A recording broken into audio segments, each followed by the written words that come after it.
este lamentable accidente en Iztapalapa. Vamos, ya está con nosotros Damián Cepeda, nuestro colaborador. Él fue dirigente nacional del Partido Acción Nacional. Y Damián, qué gusto que me toque ahora platicar contigo. Muy buenas tardes. ¿Cómo estás, Omar? Me da mucho gusto en saludarte a ti y, por supuesto, a todos los que nos están escuchando. Feliz que me toque conducir el lunes porque es lunes de Damián Cepeda y además tú eres un experto en comunicación también, en lenguaje no verbal, en lenguaje político. ¿Qué expectativas tienes del grito de hoy, de este grito histórico? El primero que va a dar una presidenta, el grito de independencia.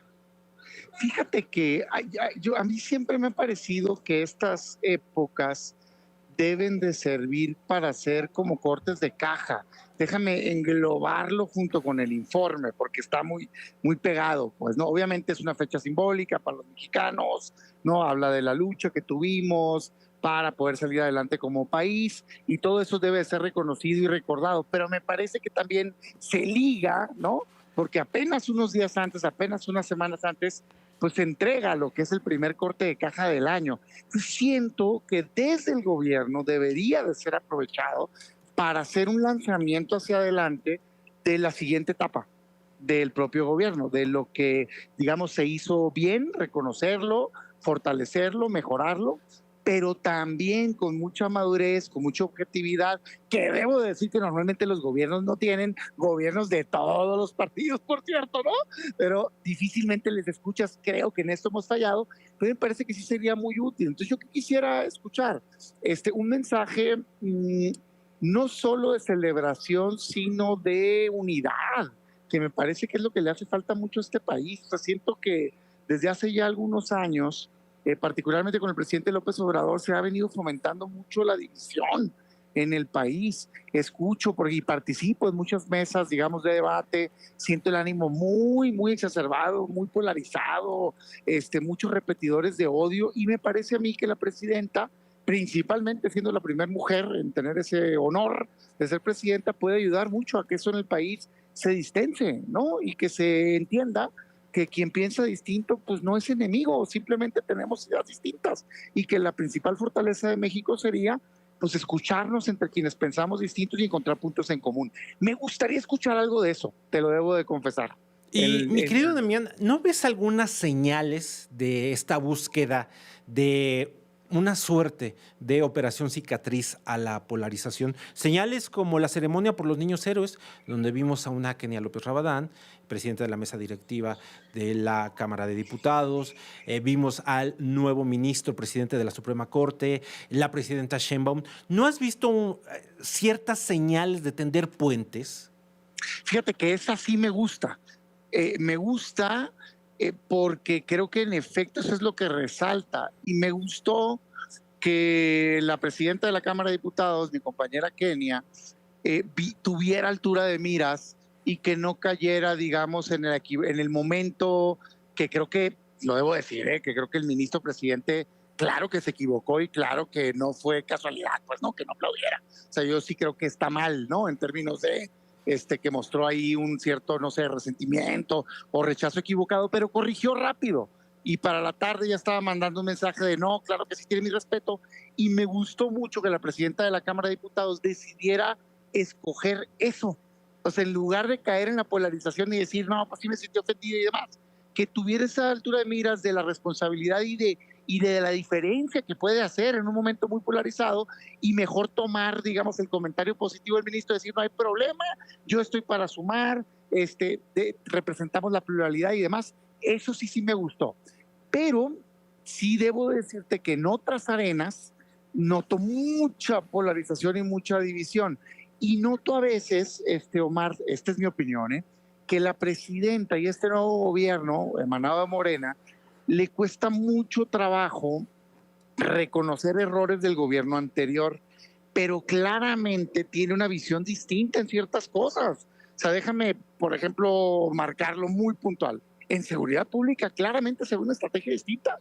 O sea, se ve un secretario de seguridad apostándole a la investigación, apostándole a la inteligencia, apostándole a desarticular al crimen organizado, cosa que coincide con lo que por muchos años hemos dicho o le exigíamos al entonces presidente López Obrador que hiciera el pasado sexenio, y hoy parece que sí lo quieren hacer, pero por otro lado, cuando llegan a ciertos límites no los quieren cruzar, ¿no? Entonces, por ejemplo, en el tema de Huachicol, ¿no? Pues qué bueno que se estaba avanzando en la investigación, pero hay que decir las cosas como son. La verdad de las cosas es que eso fue crimen organizado, organizado desde el Estado mexicano en el pasado sexenio, que es gobierno emanado de Morena, con Andrés Manuel López Obrador. Oye, qué bueno que hoy esté quebrando la presidenta con ello, pero así son las cosas.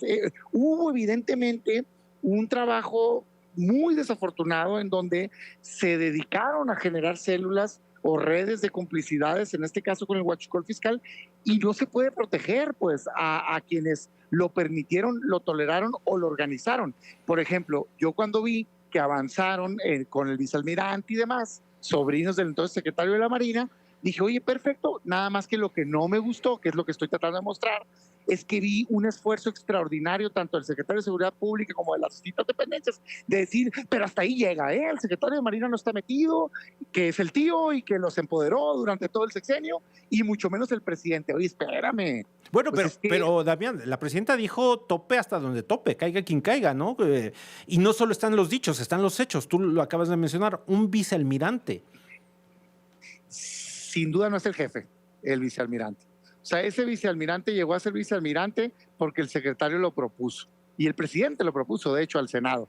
Te digo porque yo estaba en el Senado, ¿no? Y fueron los que los fueron empoderando. Tuvieron un crecimiento meteórico, no explicado salvo por un apoyo político. Entonces, cuando ves una red de esa naturaleza y te empiezas a ver, por ejemplo, el caso del huachicol, que para hacer posible que se importe ilegalmente combustible, tienes que poner de acuerdo a agentes aduanales, la aduana, al SAT, a Pemex, porque no se distribuía eso en galoncitos, ¿verdad?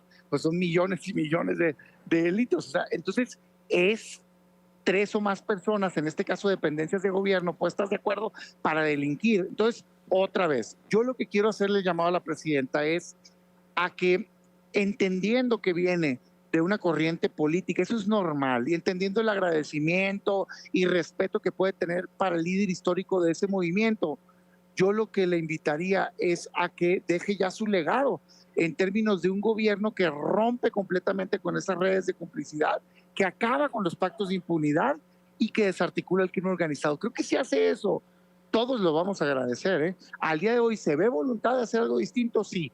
¿Se ve voluntad de acabar con el pacto de impunidad del primer nivel?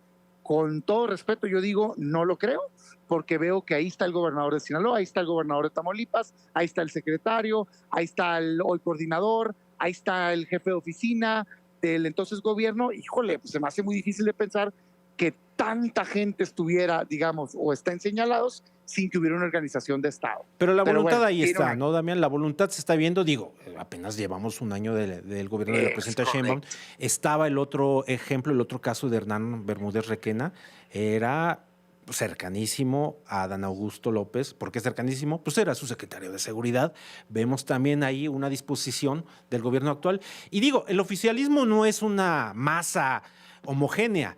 Hay diferentes tipos de Morena, ¿no? Algunos que sí tienden puentes. Y sabes también dónde se detecta en los programas informativos, en los programas de noticias, aquí mismo en Fórmula, que hay un oficialismo que está dispuesto a debatir, que está dispuesto a platicar. Y bueno, a ti te ha tocado aquí en el espacio de Juan Becerra Costa también tener una discusión civilizada con voceros de Morena y con gente que pues está dispuesta a escuchar. Incluso recuerdo una entrevista que tuvimos con el exsecretario de Turismo en el periodo de Enrique Peña Nieto, Enrique de la Madrid, que él mismo aquí abiertamente dijo, yo sí quiero tender puentes con Morena, porque hay un Morena que sí está dispuesto a escuchar. Es que, ¿sabes qué les pasó, siento yo? Un empoderamiento, primero no ganado y segundo fuera digamos, de lo normal.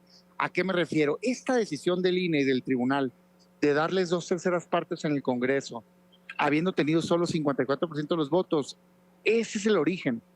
Todo lo demás es consecuencia, tanto las reformas dañinas que se hicieron como la actitud ensoberbiada de muchos de ellos, no de todos. Porque yo te lo digo porque yo lo viví. En el Senado anterior no tenían 2/3 partes, entonces el tono era otro, era de muchísimo diálogo, mucho más, ¿no? Claro, defensa de lo que uno cree, eso es normal, es deseable más, pues, ¿no? Faltaba más. Sí, y sí, defensa de un proyecto de nación también. pero sí veías mesas de trabajo, diálogo, intento de consenso, pues porque necesitaban los votos. ¿Qué les pasó? Que en el momento en el que dejaron de necesitar los votos, empezaron a aplastar a las minorías. Yo espero Claro. que ahorita este nuevo gobierno, que todavía está en muy buena edad, Está en digamos, buen tiempo. Damián, para salir adelante, cambie esa actitud y construya, porque todos Claro. queremos un mejor México. Damián, qué Todos queremos un privilegio. mejor Qué privilegio platicar hombre. contigo. Vamos a una pausa y estamos en comunicación contigo. Pausa. Regresamos.